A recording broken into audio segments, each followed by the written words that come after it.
Absolutely. सो आपकी जो journey है जॉब टू बिजनेस, ये कैसे हुई, आपने स्विच कैसे किया, what made you to switch? तो one interesting fact about my event management college course was कि तब 2003 में उसकी फीस 21,000 रुपए थी, जो बहुत काफी थी। And my dad was not okay to pay that amount. बोले कि मतलब घर की शादी तो सच में वो टाइम पर 21,000 बहुत था। 2003 या 4 कब का? 2003-4 का कोर्स था, 3-4।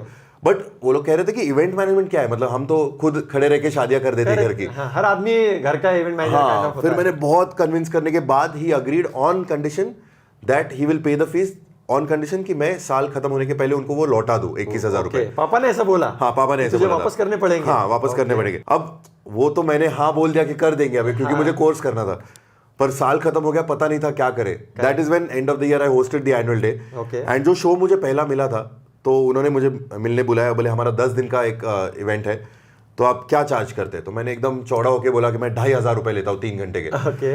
एंड देन शी सेड कि ठीक है, हम 10 दिन का 21,000 में क्लोज करते हैं। तो it was exactly the amount I was suppose to return to my dad. तो वो 21,000 में वो पहला शो हो गया just before my year ended. But of course when I went to return the money to my dad, then वो बोले नहीं, आप इन्वेस्ट कर लो ये किसी, तो उसमें एक इंश्योरेंस पॉलिसी ले ली और कहीं इन्वेस्ट कर दिया। तो that is also where my investing journey started. तो दोनों भी साथ में वहां पर हुआ। Somewhere dad being tough on you, I think that's a good thing, right? Absolutely. तो जब वो टफ होते हैं तब हमें समझ में नहीं आता इंपॉर्टेंस होता है पैसे का, वो बाद में पता चलता है कि how that is shaping you to become who you are. You can say right kind of parenting. Okay Chetna, so when you transition from your job to business, how was that transition? तो मैंने 10 साल तक job की, उसमें भी I was doing training. तो I was heading training department for a company. तो उधर भी बात करने का आदत हो रहा था, तो I was getting to talk to an audience, speak to an audience. तो वो प्रैक्टिस तो कंटिन्यूस थी ही। And I used to host part time. Luckily touch wood I got very good bosses, जो कहते थे कि ठीक है, as long as your work is not getting affected, you can do whatever you want on the weekend. So they allowed you to do weekend trainings. नहीं तो वो आजकल hosting the events. Correct. आजकल वो moonlighting का बहुत चल रहा है या dual employment का बहुत चल रहा है. But they were very clear कि as long as the work is not getting affected, you are free to do anything you want outside office hours. Outside office hours. तो वैसे, so that is where last 2 years of my job, so 2012, 2013 and 2013, 2014 से उसमें I did about 100 shows part time करके भी। तो फिर ऐसा हो गया कि वीकडेज पे जॉब एंड वीकेंड पे शोज। तो फिर खुद के लिए, फैमिली के लिए टाइम ही नहीं मिल रहा था। तो then I had to decide कि I had to choose one, कि एक कुछ तो करना है, कुछ तो करना पड़ेगा। तो fortunately unfortunately now I had reached the position of a training manager where I was leading a team of trainers, and वो टीम इतनी सेट हो गई थी कि my role as a training manager had become kind of redundant. ज्यादा था नहीं, उसका नहीं थी, आपके काम नहीं था। लाइक एक महीने में मेरा probably 8 घंटे का प्रोडक्टिव काम होता था पूरे एक महीने में। ये शायद मैंने आज तक कभी शेयर नहीं किया, शायद मेरे पेरेंट्स को भी नहीं पता है। But I was in a way asked to resign, कि बोले अभी फ्रॉम द जॉब, कि बोले कि अभी कुछ काम नहीं है, आपके रोल का इतना है नहीं इंपॉर्टेंस, हम आपको, and I was getting paid a little higher than what the market standards were.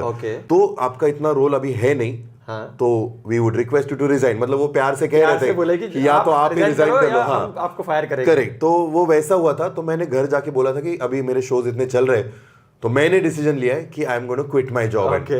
तो तब तो of course again the fixed income thing, and अच्छा इनकम आ रहा था तब, तो family was of course upset कि क्यों छोड़ रहा है, क्या कर जॉब। आई थिंक वो टाइम पे आपकी क्या सैलरी होगी? That time around 14 lakhs का पैकेज था। 14 lakhs का पैकेज 2004 नहीं 2014 में 14 में when I quit 10 हाँ 10 साल पहले। तो तब भी काफी था, मतलब that was 14 is huge, super package। जरूरत ज्यादा नहीं थी, तो that was good enough, that was more than enough, क्योंकि घर था ही, पेरेंट्स के घर के साथ रहते थे, तो all of that, गाड़ी थी, तो उसमें और कुछ ऐसे खर्चे नहीं थे, तो we are happy with what we are getting। तो फिर धीरे धीरे when I moved into that, तो घर पे बहुत तहलका मच गया था कि ये क्यों करना है, specially Marwari. I know, exactly. I also left my corporate job, absolutely. I was working in a foreign bank. When I left, I can relate with you कि अर्थक्वेक कैसा आता है घर पे। करेक्ट।